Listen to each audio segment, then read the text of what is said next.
And good evening, everybody. Welcome to our show. It's called Tournament Horse Racing. My name is Rich Sharp, and I'll be the host for this evening's show. Here's what we do. We've taken the horse racing calendar, we break it up into four separate horse racing tournaments throughout the year. Each of those horse racing tournaments is going to consist of 10 individual racing days, and that's actually what you're watching tonight is one of those individual racing days. Each of those racing days consists of four races. We select four races from that individual racing day at one of the top tracks from around the country. Each of our horse players makes a mythical $2 win place bet in each one of those four races. Simply put, whoever wins the most amount of money wins that racing day. Whoever wins the most amount of money throughout the 10 racing days of the tournament actually wins that tournament, and we'll keep score all the way through the end of the year. We even have a year-end champion. Gives you an idea as to how it works here on Tournament Horse Racing. I'm going to go ahead and I'm going to bring in the analysts. They are also my friends here. Here on Tournament Horse Racing, I'm going to start all the way over on the other side of the country in Staten Island, New York. Ray Torado, what's going on? What's new, man? I'm doing pretty good, Summer's kicking in a little quickly here, so it's getting hot. Nice. How's Yeah, guys' fourth? How's your yeah. fourth? There's a lot of fireworks down my block. A lot of They fireworks blew up. and very hot. Oh yeah, it was nice. All right, I'm going to swing back over to this side of the country. You know what? A couple of weeks ago, he came at us from London, England, and then last week he came at us from Rome. So Joe English, shock us, man. What exotic, wild location are you coming to us from tonight, man? Where exactly are you now? I'm at home, Temecula, California. Back in Trying to Click the figure Temecula. out. heels. Click the I like heels. that. No Back place at like home. home. Hmm. I Excellent. wish it was that easy. Yeah, I Wish it bet. was that easy. I bet, man. As you heard, that a little bit of our world traveler here this summer of 2023. That's Joe English. All right, and last but not least, certainly not least, up here in Menifee, California, another good friend of mine, Stephen Newsom. How's it going, buddy? Oh, not bad, not bad. Harvested some peaches and some green beans today, so my garden is fruitful. Farmer Steve. All You Look get right, out, some man. Farmer tomatoes then. Steve. Yeah, look out, man. Right? All right. Well, there's our racing analyst. That's how the show's going to work, folks. I'm just going to give you a little bit of a disclaimer from the four of us. For Steve, Ray, Joe, and myself, we're all just horse players. We love the game of horse racing. We love to compete against each other on a weekly basis. We actually even have prizes for it. But we are in no way endorsing our picks. We are most certainly not selling any of the picks that you see here. We just do this on a weekly basis because we love the game of horse racing. Really hope you do too. Without further ado, I'm going to go ahead. I'm going to start sharing our screen, and I'm going to show you what happened last week. And last week was kind of a special week for us here because, well, that was the final week of the Triple Crown tournament. It started all the way back in April 2023 and went through all three of the Triple Crown races. So we saw all of them. We handicapped every single one, and we finished up right back where, well, not kind of where we started. Unfortunately, Churchill Downs got shut down towards the end of their meet, and they went ahead and switched it over to Ellis Park, which made it the first time that Joe, Ray, Steve, and myself have actually ever handicapped Ellis Park for this particular show. And what you're looking at there are the final tallies or the final results, and how appropriate that Steve Newsom went ahead and actually wins going away, so to speak. $13.36 for Steve gives him the victory. We put that check mark next to his name. And if we go over here and we check the summary for quarter number one, not only does that tie him up with me and wins, ding, ding, ding, ding, ding, Steve is the winner of the Triple Crown tournament. And I'm embarrassed to say this. I do not have your trophy at this point in time. I told you, Oh, it's that's all right. it's not just healthcare services, it's not just eggs, it's not everybody else. We're all having supply chain management issues here, and I'm having a bobblehead bottleneck here. Actually, and with that, I'm actually one behind from earlier this year, but there will be one coming to you, Steve. I will have it, and I will present it to you here on this show. As you see there, Steve won by about All right. $27. Congratulations, Mr. Newsom. Thank you. Thank you. Congrats. Excellent. I learned everything I know from you guys, There you go. We except for appreciate maybe a couple of things here or there that I picked up on YouTube. Except gardening. Except gardening. Send me some tomatoes. There you go. I got a few coming up. All right. Okay. How about gagoots? They get pretty tall. I'm going to go ahead and close this window down. But there you go, Steve. Congratulations again. I will have your tournament at some point, or your trophy at some point in time here. You are the winner of the Triple Crown tournament. We are moving along. We're not even taking a break. Not even 1 week off in between tournaments. That's how much we all love horse racing. That's how much we actually enjoy getting together and actually discuss horse racing on a weekly basis. So we are moving right along. And in the third tournament of this year, we started out with the preps. And then we moved into the Triple Crown. Now this is the Summer Stakes Series, and you're going to notice right away on our calendar, it is very heavy on Saratoga. Always has been, or in New York, I guess I should say, and it probably always will be. But you'll see a lot of Saratoga mixed in with a lot of Del Mar as well. There are a couple other tracks that get to make an appearance, but at this point in time, I'll just run you through this real quick. Obviously, tonight we're going to be at Belmont Park. They're doing the Belmont Derby. They've got the Belmont Oaks. Next week, we are at the aforementioned Saratoga Racetrack. That's their opening weekend, so we'll be going ahead and seeing the Diana Stakes and the Stanford. And as you see, the rest of the calendar is very heavy on the East Coast. Monmouth for the Haskell Stakes. We do a split show, so we actually split up a couple of stakes races. That brings Del Mar into the fold with us on July the 29th, and they'll be splitting obviously there with the Jim Dandy Stakes and the Alfred Vanderbilt Handicap that's at Saratoga, and then staying right there at Saratoga. And then look at that, another brand new track gets to make an appearance this year. That's going to make, I think that's the fourth new one now that we're going to see that we haven't handicapped before on this show. Or at least not regularly handicapped on this show previously, but that's Colonial Downs that's there in Virginia. And you see the races that are there. Those were our beloved Arlington Million and the Beverly D from Arlington Racetrack in Chicago, which is no more. And of course, with Churchill Downs currently being shut down, they have moved that.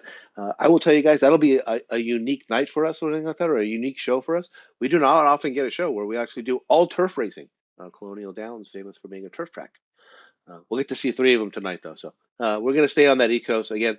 Saratoga, Del Mar for the Pacific Classic and the Del Mar Oaks, and the Del Mar Handicap, and then we finish up on Labor Day itself with a little bit of a split show, and that one again is Saratoga and Del Mar, and that makes up our 10 shows for the Summer Stakes. Well, Rich, we'll still be doing Kentucky Downs, right? Speaking of all turf track. I believe they are the. September, I believe they are the. If I am not mistaken, I believe they are yeah. the. You are right. They are the. They are the opening track of the final series, the Breeders' Cup, the Road to the Breeders' Cup. That's September, yeah. Yep, and you are correct. That is an all turf track.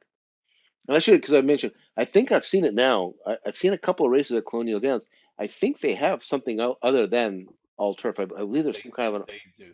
It's like an all weather surface. It looks like. You have something. I'm not sure. Yeah. I drove up Right. at the exit going to Virginia Beach, Colonial Downs exit, but I Oh, haven't no. been there. It looks beautiful. Looks like a wonderful. Yeah, track. it does. It does look nice, yeah. Okay, here we go. This is the opening tournament of the Summer Stakes Series. We're going to start out up at Belmont Park in Elmont, New York. We're going to start with race number 8. This is going 1.25 miles on the inner turf. It is the basic tipped Belmont Oaks Invitational Stakes. It's Grade 1. Purse is $500,000. It's an invitational for Northern Hemisphere and Southern Hemisphere filly 3-year-olds. Fold after August the 1st, 2019, and before July 31st of 2020. A little bit of the younger ones. And your morning line favorite, if I'm not mistaken, is right there in post number 1, right under the screen. Trained by Graham Motion and ridden by Tyler Gaffleone. Mission of Joy is 2-1 on the Belmont morning line. Got Belmont Park, I got the Belmont Oaks, we got the Belmont Derby. There's all Belmont all over the place. Steve, as the winner from last week and as our champion for the previous tournament, go ahead. You have honors. You get to go first in the Belmont Oaks.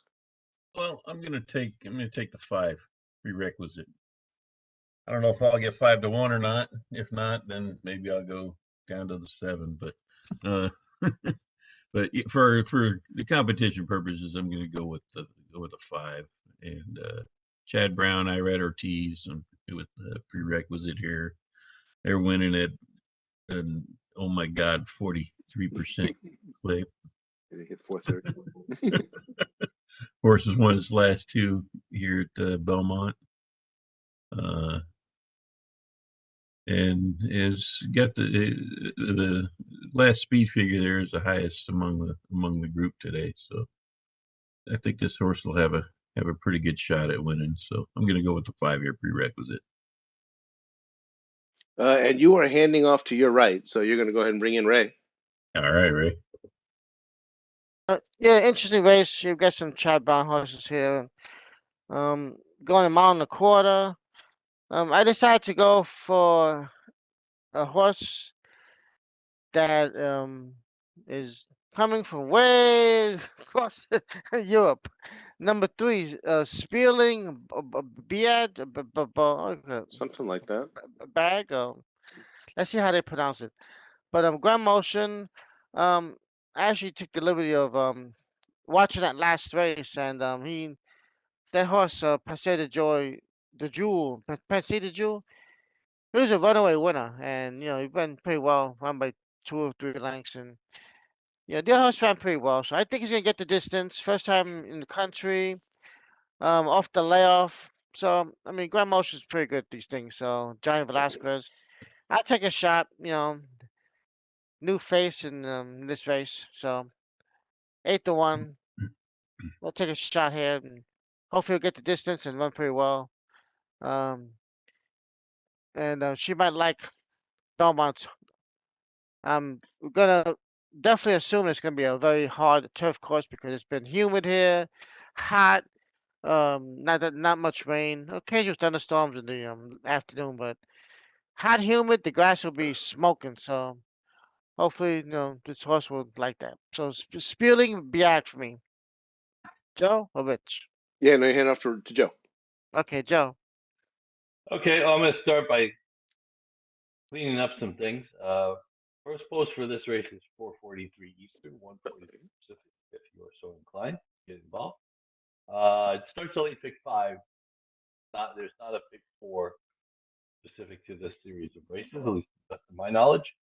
But again, if you're interested in just betting this race or betting pick 3 or some other kind of wagering, it's 4:43 Eastern. Weather's supposed to be scattered clouds for most of the day, if I remember right. Probably the mid 80s for high temperature, so just 87, yeah. Yeah. Hey, behind humid. It's starting Yeah, to get warm showers aren't supposed to start up till late afternoon later. or Yeah, late evening. that's, Two I'm places sorry. you're gonna be in: the pool or in Belmont. No. that's okay. And honestly, I'm on prerequisite as well. I just think he's got a pace advantage over the rest. The question, can she carry it a mile and a quarter? We'll find out. But she does have, the 2 wins that she has are both over this track, both over the inner turf at Belmont. And obviously Chad and Irad hit a big percentage mentioned. And the other thing I guess about it is that Irad is in a competition with his brother, actually be leading rider. And what I remember Jose. earlier today, I think Jose is 2 in front. It may have something to do with the fact that Irad travels a lot more than Jose does. But anyway, I'm on the same horse. Give me the 5 prerequisite pitch.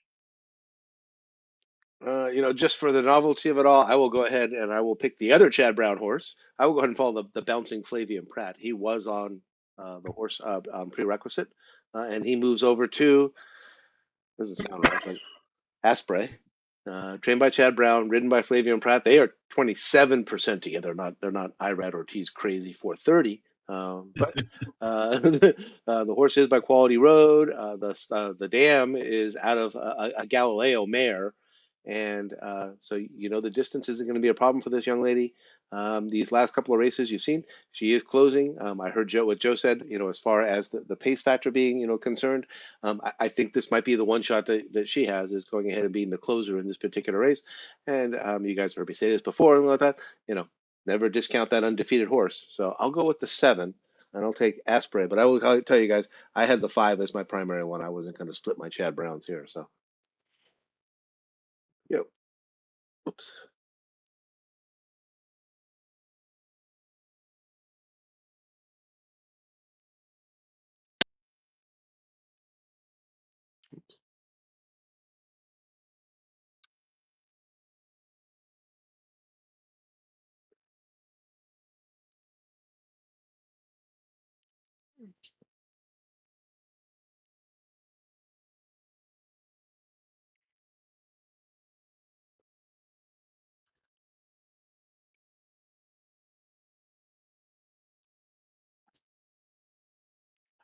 Okay.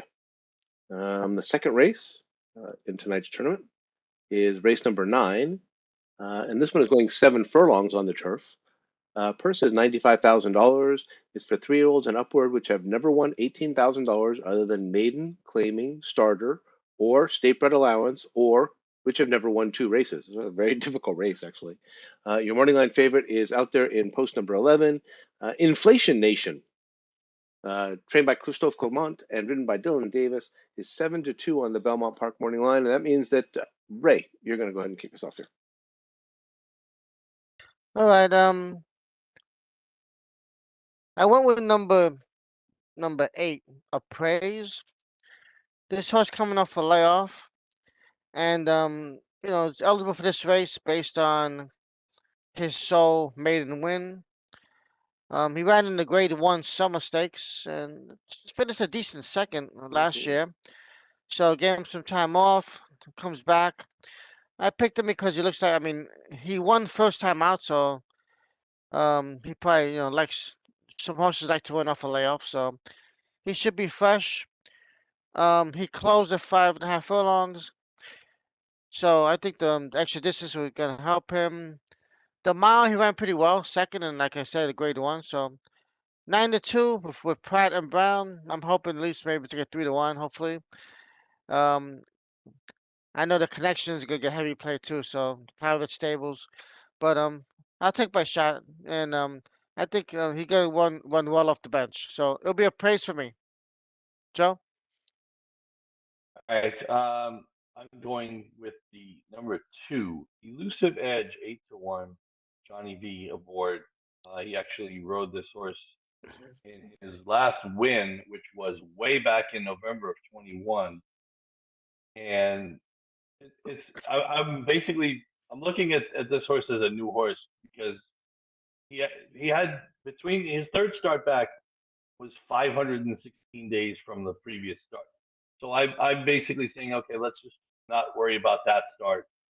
Finished 6th, beating 5 lengths, which I guess is not terrible, all things considered. Then the second start back, he had to wait while the horses who beat him, Paris and Bull Journey, both had first run on him. He had to wait, get him around. He showed some good effort to finish third.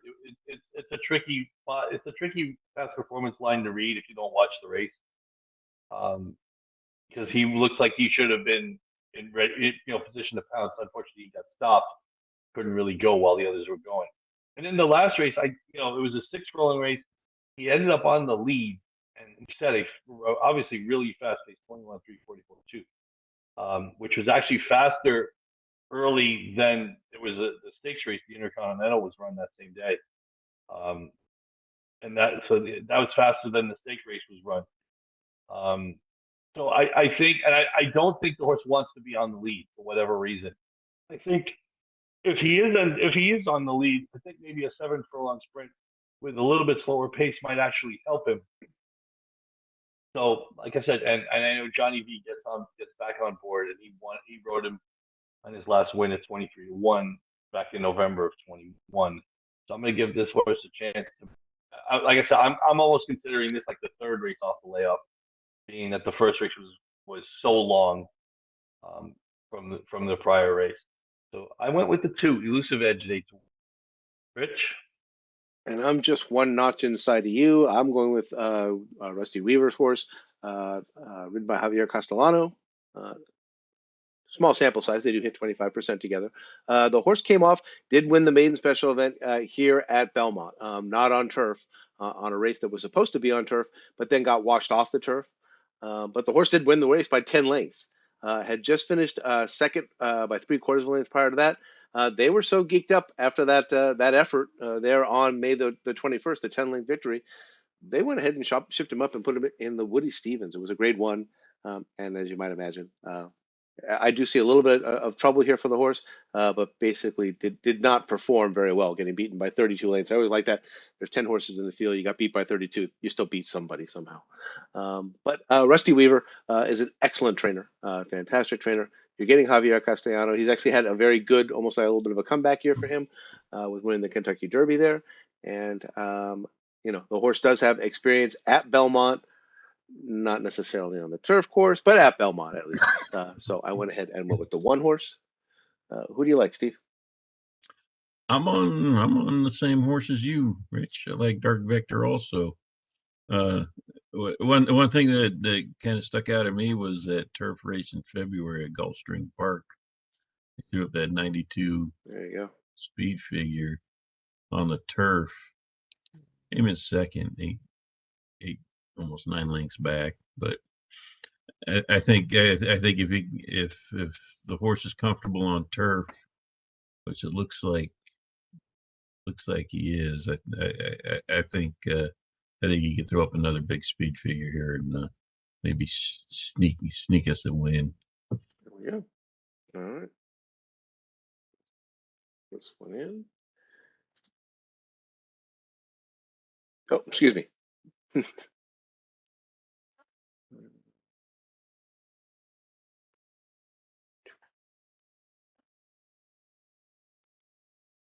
you guys in the wrong squares there on my notepad. Sorry.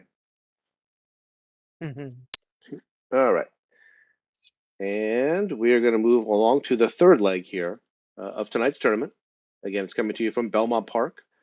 They're in Elmont, New York, and this is race number 10. They are also going a mile and a quarter on the inner turf. This one's the Belmont Derby Invitational Stakes. The purse is $750,000. It's an invitational for Northern Hemisphere and Southern Hemisphere 3-year-olds. Again, foaled after August the 1st, 2019, and before July 31st, 2020. Your morning line favorite is in post number 5. I'm sorry, is in post number 11. Excuse me. And that is the Foxes. 7-2 on the Belmont morning line, trained by Andrew Balding and ridden by Asheen Murphy. Steve, excuse me. Right, Joe, you were up first. Okay. Give me the number 5, Farbridge, Jose Ortiz, Todd Pletcher. 2 back. He just missed when he was waiting for room on Derby Day, and he got going and he got room. He just got outrun by Web Slinger that day.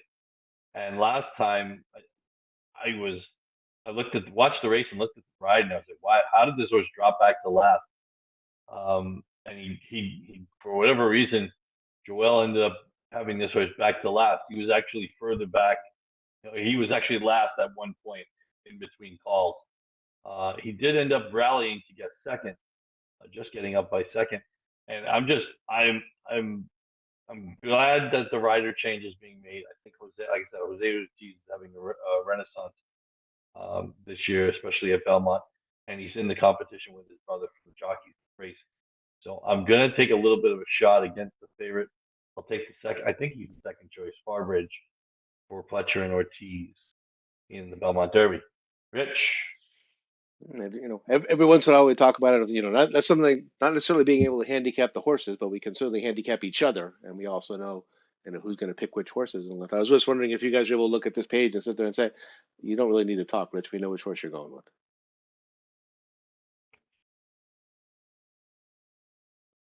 Just one outside of Joe's. It's a horse that's owned by Godolphin, trained by Charlie Appleby, and ridden by Richard Mullen. They do connect 33% together. This horse actually was the favorite in the race that Joe was just talking about. I guess I gave him the first in America break. That was the first time that he had raced over here in the States. Other than that, the Breeders' Cup Juvenile, where he had come over and finished, a good second, also as a favorite. You guys know the how much I love those Godolphin horses. The horse is sired by Lope de Vega, and on the mother's side, I didn't actually know who God Given or Nathaniel, who the sire is, but obviously going at distance here was never a problem for the mom or the grandsire. So I don't think Silver Knot has any issues with going the distance in this one. Again, having stayed over here in the United States of America, kind of took that, what I like to say maybe is that lazy European summer, right? He came over here in June, again, finished third, and rather than shipping him back home, it appears that Charlie Appleby just kept him here in the United States, and he's only had 2 workouts since June the 3rd. One was on June the 14th. Just, 35 seconds for 33 furlongs, and then gets a bullet workout there on June the 30th. Obviously, not really extending the horse, just kind of keeping him here in America. Again, kind of a nice summer. And among other things that you always like to say, I always, kind of bring this up. The horse costs just a little bit over $1 million at sale, and he is our prime power number 1 in this one. So I'm going to go ahead and go with Silver Knot. Actually, I think I went with him that last time and I got disappointed. So give him a second try. Steve. All right. Yeah, I'm going with the 8, Calic. I think that's how you pronounce it. Sounds good to me. Another Chad Brown, Irad Ortiz combination here. The horse won his last 2 races here at Belmont, and has won his last 3 also. And also has got 3-1-0 on turf in 4 races. Nice progression in his speed figures, and hopefully take another step forward tomorrow. So yeah, I'm gonna go with the 8 here, Calic. Ray? Yeah, I was in a quandary here between Farbridge and Calic, but I'm gonna go with Farbridge, number 5, only because Calic won the last race, was winning by like 3 lengths, and kind of they were closing in on him. So I think the extra distance might benefit Farbridge, and since he already placed in 2 stake races, a couple of seconds, so did the added distance and more aggressive rider on Jose Ortiz might get him in the race a little sooner than what Rosario would do. So um, I'll go with Farbridge, and hopefully we can get this grade 1 for Pletcher. So and then they're doing pretty well together. So Farbridge for me for the same reasons that Joe mentioned.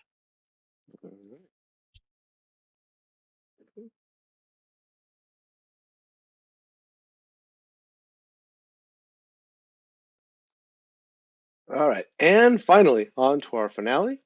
And before I go ahead and go into the finale, actually, it's right here at the very top of this page. This is a great page to look at as well. This is the very final page that you get on your BrizNet forms. Joe did a little housekeeping for us a little bit earlier, and now it's my turn. And I will go ahead and acknowledge that what you see us all using tonight are the forms that are provided by briznet.com, called the Handicapper's Edge. And those are available. I get mine personally from twinsfires.com. You can get them for free by betting on a race via Twinspires that's at the track that you're getting the forms for. You can also go to briznet.com and sign up for an account there, and you can go ahead and get your Briznet forms. We've been using these here on the show for years, and I speak for a couple of the players that are on here, knowing that that is our primary source of knowledge, so to speak. Race number 11 is going to be the final race of our Pick 4 tournament tonight. This is going 6.5 furlongs on the main track. It is the Victory Ride Stakes. It's a grade 3. The purse is $175,000 for 3-year-olds only. And your morning line favorite is in post number 5. She is Maple Leaf Mel, trained by Melanie Giddings, ridden by Joel Rosario. She's undefeated, and she's 9-5 on the Belmont Park morning line. And I get to go first, and I don't even know why I'm going to try and beat this horse. She is very impressive. She's won at Saratoga, Aqueduct, Pimlico. She's been around, and she's got a really good jockey as well. I'm not crazy about the 9-5 price. I guess will be what drives me over to Dazzling Blue, and this is Brad Cox with Flavian Pratt linking up together.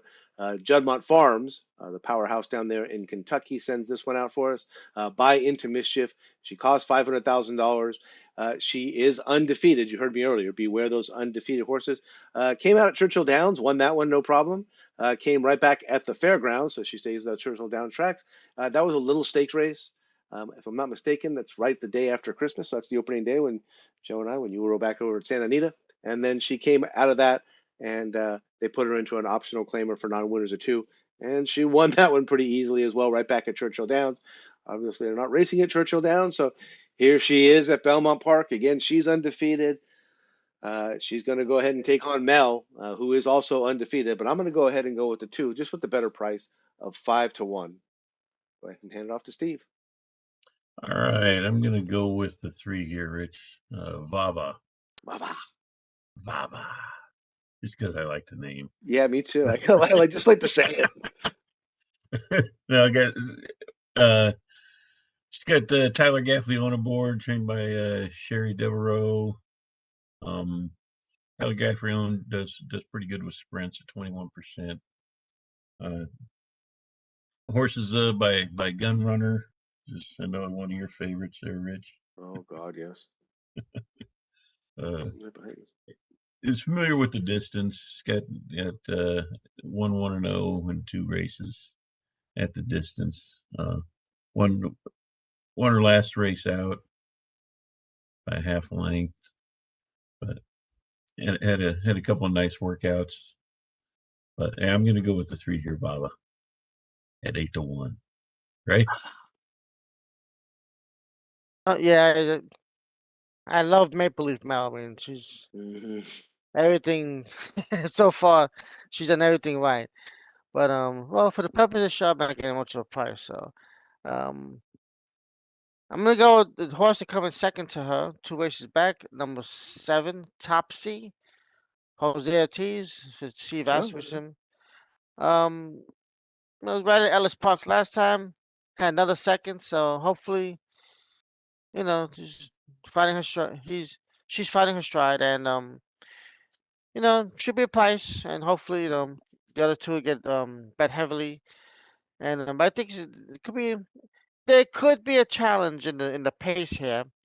I don't think she's gonna go out there by herself and dictate the pace. There's some other speed here, like Dazzling Blue and even Red Carpet Ready not gonna go out there. So I do feel there's gonna be some sort of pace, and I think Top C is just lay it back in the back and make one big run, and hopefully we'll get them. So that's what I say. Top C for me in the finale. Joe? If I start picking horses by names, I'm going to pick them. I'm going to choose another hobby. This is not going to work for me if I'm doing that. Anyway, no, I'm Ray. You mentioned the horse I like, Red Carpet Ready. You mentioned I think there's going to be some good pace. I love the outside draw. She can sit wherever she wants. She did that down at the Gulfstream earlier in the year. She should be forwardly placed, but not.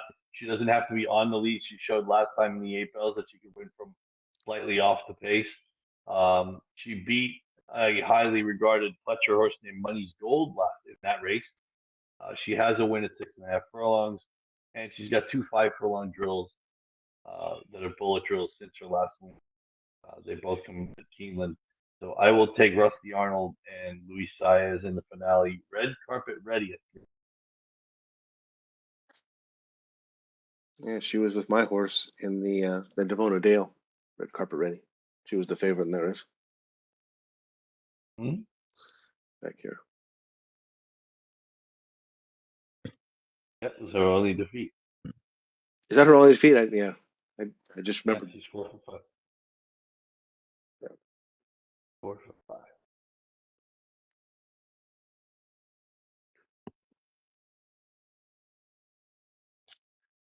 Okay, guys. Take a look just to make sure I got your picks correctly. Like I said, I just started writing the numbers down. Yep. Minor. 7, 1, 6, 2. Okay. And I'll go ahead and come on back to you. Folks, for those of you who have stayed with us, thank you very much. That's exactly how we do it here on Tournament Horse Racing. That's how we make up our picks. What we'll do is if there's any scratches tomorrow, we will go ahead and text each other throughout the day to go ahead and fill in those replacements. Steve, Ray, Joe, first tournament of the Summer Stakes. You got a fresh screen to play with, no longer trying to catch up to anybody and things like that.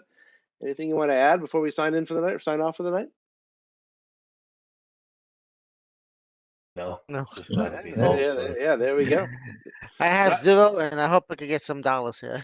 Yeah, exactly. We're all sitting on 0. Optimism is present in everybody. All right. Well, last week we had a very interesting situation. Remember, we had a 3-horse field, so we're only going to play for a win. No Yep. plus We money. we only got the one Yeah. win in there. So. Yeah. Okay, folks. Well, nice to have Joe Newsom, Joe English, back here domestically. He's not traveling around the world and jet setting anymore. And for Steve Newsom and for Ray Torado, my name is Rich Sharp. Our show's called Tournament Horse Racing. We're on every week. Good night, everybody, and good luck.